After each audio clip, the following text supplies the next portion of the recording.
आपण पाहत आहात VIP महाराष्ट्र न्यूज। मी सरकारला सांगितलं होतं मराठीच्या पौर लोकांच्या नादी नका लागू।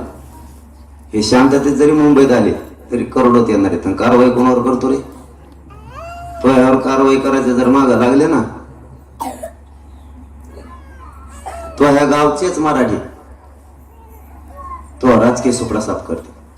हो, मराठीचं जर नादी लागला तर गप बसलाय मराठी तोवर गप बसून दे। तू नीट राहा। तू खाय तो लय मोठा खाल्लेला, तू कशाला इकडे आलेला आहे सगळ्या मराठ्याला माहिती। तो पाप धुवायसाठी आलेला आहे। तो आमच्या अन्नात माती कालायचं नको काम करू। मराठ्याला आरक्षण मिळत नाही म्हणून तो कुठं काही सांगायला लागला। त्याची बाजू ओढितो का एकटी? ती येवल्याची एडपटाची त्याची बाजू ओढू नको। कधीतरी जातीचा कळवाळा येऊ दे। नशिबाने या जातीत जन्म घेतलाय।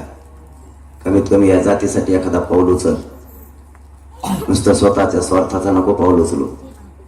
जर तू स्वतःच्या स्वार्थाचं पाऊल उचलायला गेला ना, मराठी राजकीय करिअरमधून जिंदगीतून तुला उठवी दे।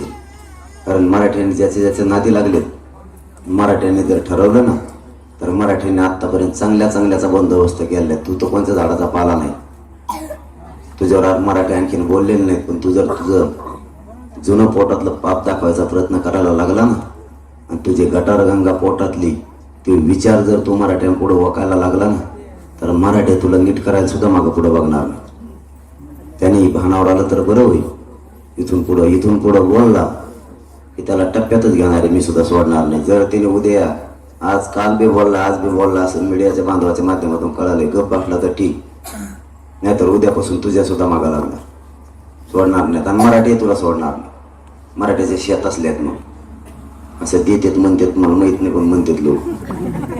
ते येवल्याची एडपट नाही का पिशीच घेऊन येणं सगळं बाजाराची, त्याच्यात कागद। कोणत्या पत्रकार बांधवांना संपादकाला म्हणतोय तुमच्या दम असला तर वाचून दाखव। काय वाचून देऊ?